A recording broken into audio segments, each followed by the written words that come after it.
Salmo 37, comentário bíblico expositivo, Warren W. Wiersbe. Davi escreveu sobre os perversos no Salmo 36. Ver versículos 1 e 11 do Salmo 36. Tema que retoma no Salmo 39. O Salmo 37 foi escrito quando o rei já era um homem maduro, versículo 25. E nele discute um problema de longa data.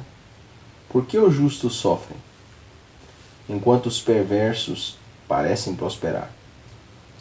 É possível que esse salmo fizesse parte da preparação de Salomão por Davi para subir ao trono de Israel. 1 Reis 2:3, Provérbios 23:17, 18, Provérbios 24, 19 e 20.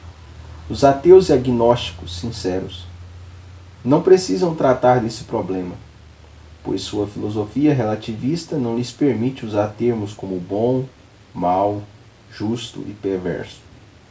Porém, aqueles que creem em Deus por vezes se perguntam: por que Ele permite que os perversos sejam bem-sucedidos, enquanto os justos sofrem? No original, o termo equivalente a perverso é usado 14 vezes neste salmo, sendo traduzido também por malfeitores e ímpios. O fundamento teológico para esse salmo é a aliança de Deus com Israel, registrada em Levíticos 26 e Deuteronômio 27 a capítulo 30. A terra pertencia a Deus e, se o povo lhe obedecesse, poderia viver na terra e desfrutar suas bênçãos.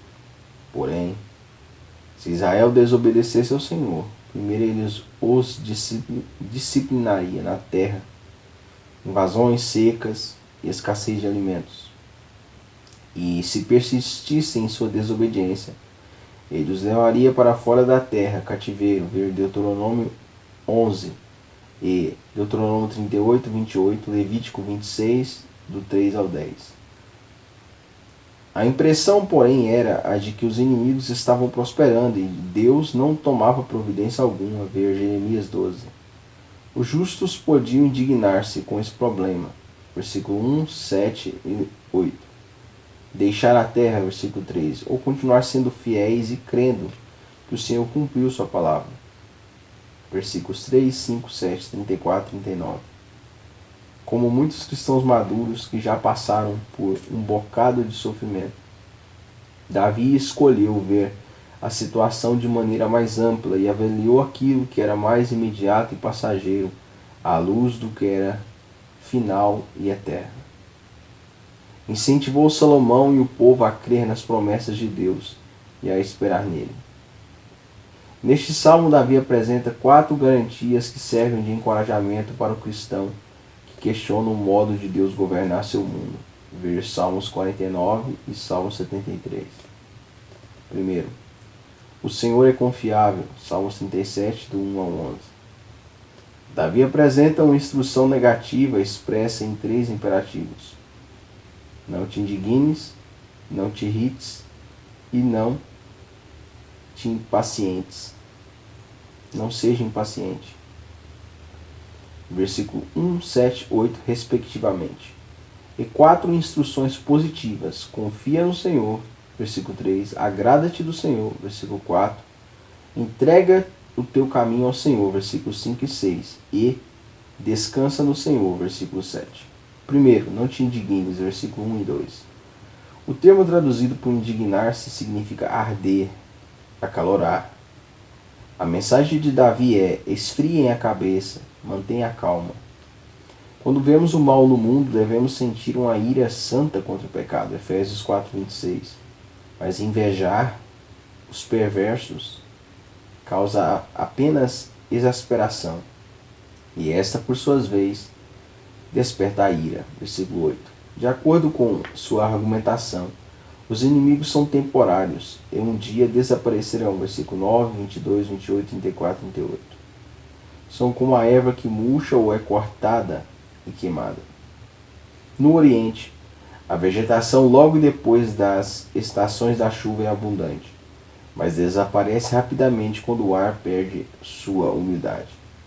Ver Salmos 90, 5, 6, Salmos 102, 11, Salmos 103, 15, 16, Isaías 40, 6 a 8 Tiago 1, 10, 11, 1 Pedro 1, 24. Confia no Senhor, versículo 3. Um coração indignado não é um coração confiante, pois lhe falta alegria e paz, Romanos 15, 13. A fé e as obras andam juntas, de modo que também devem fazer o bem enquanto esperamos no Senhor. Salmos 34, 14, Lucas 6, 35, Gálatas 6, 10. Alguns do povo de Deus foram tentados a deixar sua terra, ver Ruth 1, capítulo 1, e 1 Samuel 26, 19. O que era o mesmo que dizer que Deus não era fiel, nem digno de confiança. Porém, Davi instou a permanecer na terra e confiar que Deus supriria suas necessidades. Versículo 27. Cada tribo, clã e família de Israel possuía uma respectiva herança, que não devia mudar de mãos. O Senhor prometeu cuidar da terra daqueles que fossem fiéis. Versículo 9, 11, 22, 29 e 34. A promessa no versículo 3 é traduzida de várias formas. Desfrutará segurança, nova versão internacional. Alimenta-te da verdade, Almeida Revista Atualizada. Ou alimentarás em segurança, versão revisada. Se formos fiéis a Deus, Ele será fiel a nós. A confiança em Deus é o tema central deste salmo, versículos 4, 5, 7, 34 e 39. Agrada-te do Senhor, versículo 4. O termo traduzido por agrada-te vem de um radical que significa ser criado em meio ao luxo ou ser mimado. Refere-se à abundância de bênçãos que temos no próprio Senhor, sem considerar aquilo que Ele nos dá. Desfrutar as bênçãos e esquecer aquele que as concede é idolatria. Em Cristo Jesus, temos todos os tesouros de Deus e não precisamos de qualquer outra coisa. Se verdadeiramente nos agradarmos do Senhor, o maior desejo de nosso coração será conhecê-lo melhor, para que possamos ter mais prazer nele. E o Senhor satisfará esse desejo. Não se trata de uma promessa para quem quer coisas, mas sim para os que desejam mais de Deus em sua vida. Entrega o teu caminho ao Senhor, versículos 5 e 6. O verbo quer dizer deixar seu fardo, 1 Pedro 5, 7. Deus não carrega nossos fardos para que nos tornemos irresponsáveis, mas sim para que possamos lhe servir melhor. Por vezes, a ausência de preocupação nos torna descuidados e mais susceptíveis ao fracasso. Uma das coisas que ele fará será a justificação de seus servos difamados pelos inimigos de Deus. Versículo 6, versículo 28, 32 e 33. Descansa no Senhor. Versículo 7 ao 11. Esse verbo quer dizer calar, aquietar. Descreve uma entrega tranquila de nosso ser ao Senhor. Salmo 62, 5. Hoje em dia, o silêncio criativo é bem precioso, até mesmo nos cultos. As pessoas não suportam o silêncio. Um rádio ou aparelho de TV não fica desligado por muito tempo. Mas, a menos que aprendamos a esperar silenciosamente no Senhor, jamais experimentaremos sua paz. Deixar que as tramas perversas dos inimigos nos revoltem é duvidar da bondade e justiça de Deus. Mansidão não é o mesmo que fraqueza. Antes, se refere à força sob controle da fé. Versículos 7, 12 e 32. Moisés era manso, Números 12, 3. Mas também era um homem de grande poder. Jesus citou o versículo 11, Mateus 5, 5. Herdar a terra, versículo 9, 11, 22, 29. É uma referência à segurança das gerações futuras da terra prometida, de acordo com a aliança de Deus. Gênesis 12, do 1 ao 3. Gênesis 13, do 14 ao 18. Gênesis 15, do 7 ao 17. Pois o Senhor tinha uma grande obra a ser realizada por seu remanescente fiel, a qual culminou com a vinda do Messias. A seu tempo os ímpios serão eliminados, versículos 9, 22, 28, 34, 38. O que, em Israel, normalmente significava a exclusão da comunidade da aliança, Êxodo 12, 15, Êxodo 30, 33, 38, Êxodo 31, 14, Levítico 7, 20 e 21. Mas também podia significar execução, Gênesis 9, 11, Levíticos 20, 17, Números 15, 30, 31. Segundo, o Senhor compreende nossa situação, Salmos 37, 12 ao 20. Uma vez que Deus é confiável, não devemos nos indignar e, já que Deus compreende nossa situação, não devemos temer. Os perversos tramam contra os pobres e necessitados, versículo 12, versículo 7, 32. E agem como animais selvagens prestes a devorá-los. O verbo abater, no versículo 14, refere-se a matar um animal para consumi-lo. Como faz um açougueiro? Mas o Senhor ri dos perversos. Versículos Salmos 2, 4. Pois sabe que seu julgamento está a caminho. O Senhor zomba dos perversos. Salmos 2, versículo 4. Pois sabe que o seu julgamento está vindo. Também sabe que as armas dos ímpios se voltarão contra eles. Versículo 15, Salmo 7, 15, Salmo 9, 15. Deus sustenta os justos. Versículo 16, 17. E supre todas as suas necessidades. Provérbios 15, 16, Provérbios 16, 8. Assim como Jesus providenciou alimento em quantidade com uns poucos pães e peixes, o Senhor também pode fazer um pouco render muito. No versículo 18, o verbo conhecer vai além da propensão intelectual, da compreensão intelectual. Vai além da compreensão intelectual. Deus sabe o que está acontecendo. E indica que Deus está envolvido conosco e cuida de nós diariamente. Salmos 1, 6, Salmos 31, 7, 15. O pão nosso de cada dia nos dá hoje. O pão nosso de cada dia dá-nos hoje. Mateus 6, 11. O versículo 18 deixa subentendido algo além das necessidades dessa vida. A ênfase do Salmo 34 é sobre a vida de Israel como nação da terra. Sendo que o israelita da antiguidade via essa imortalidade nos seus descendentes. Porém, de quando em vez, os salmos deixam entrever algum aspecto da eternidade. Salmos 16, 11, Salmo 17, 15. E o uso de para sempre e perpétuo em Salmos 37, 18, Salmos 27, 29. Os perversos desaparecerão como a fumaça que se dissipa no altar. Salmos 102, 3, Oséias 13, 3. A Nova Versão Internacional usa a expressão como a beleza dos campos, uma imagem que aparece no versículo 20.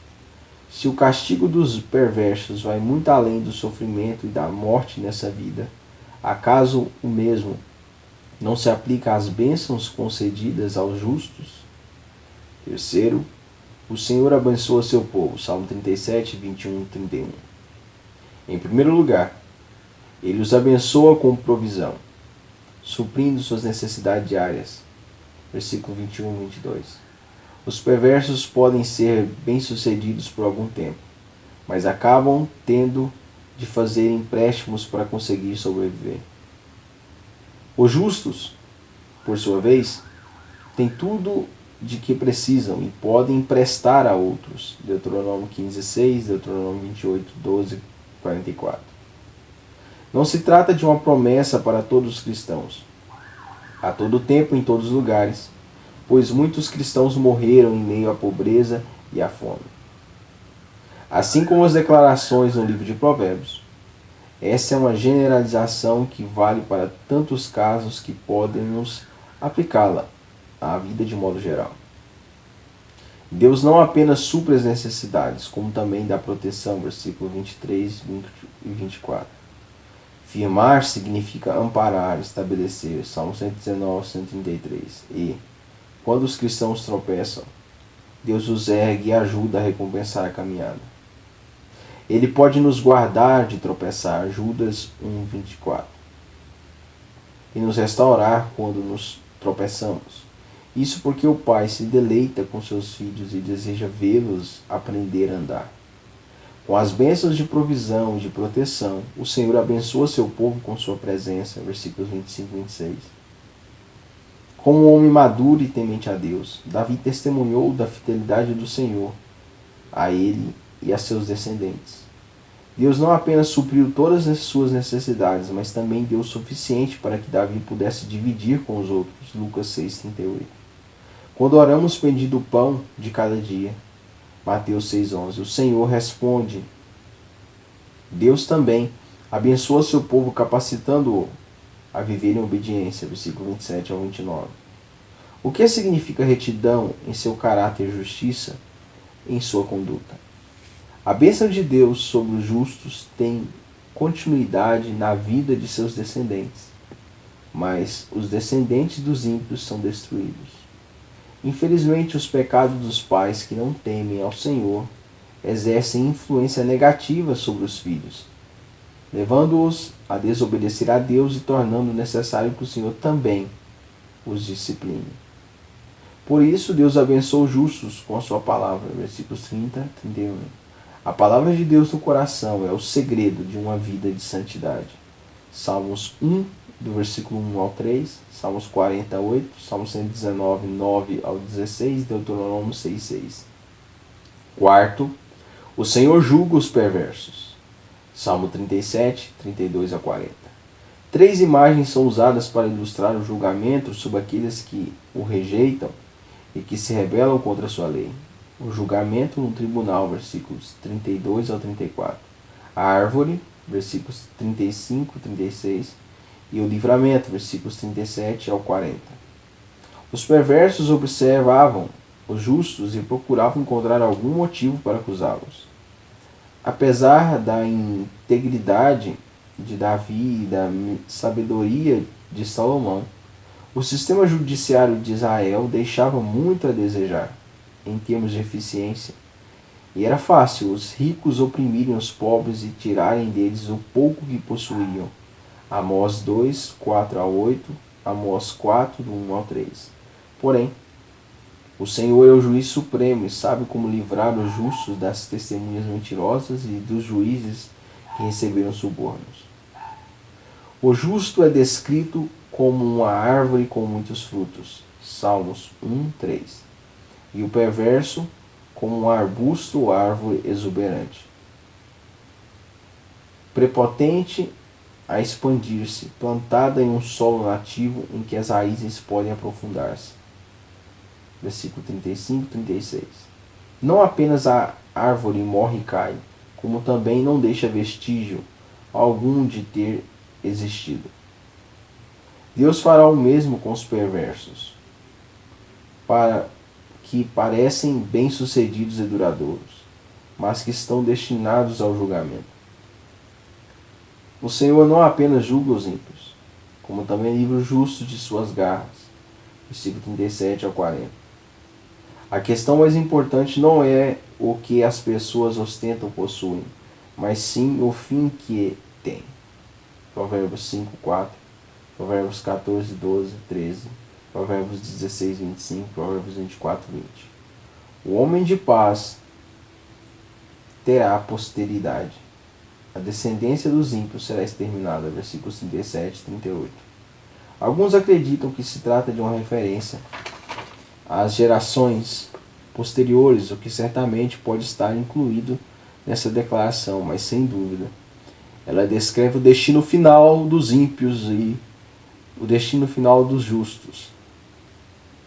O Senhor não apenas livra os justos do julgamento eterno, como também os livra dos ataques e acusações dos perversos aqui neste mundo. Ele o faz porque nele buscam refúgio, versículo 40. A indignação e o medo não resistem à fé no Deus vivo.